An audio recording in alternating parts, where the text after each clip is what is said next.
Untuk bahanna aya tepung gandum, daun bawang, wortel, jengkol. Untuk bumbuna aya roiko atawa masako, 2 siung bawang bodas, uyah, jeung marica.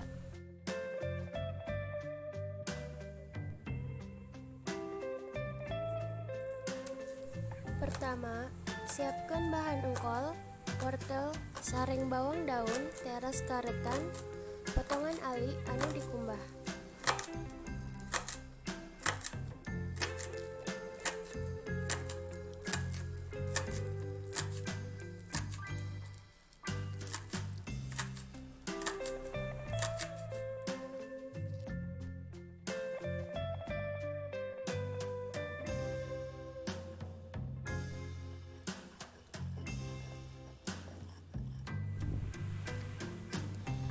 Campur sadayana, rempah teras tambahkeun kana wadahna.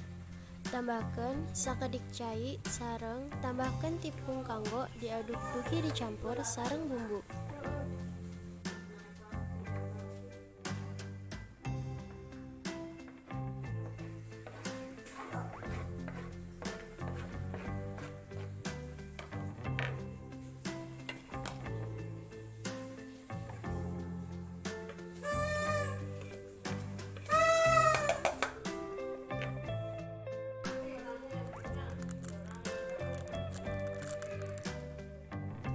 Siapkeun minyak goreng bijil panas sareng seuneu henteu ageung tehing.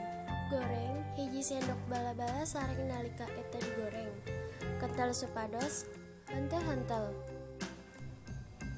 Ngan ngagoreng sababaraha tong caker cake teuing.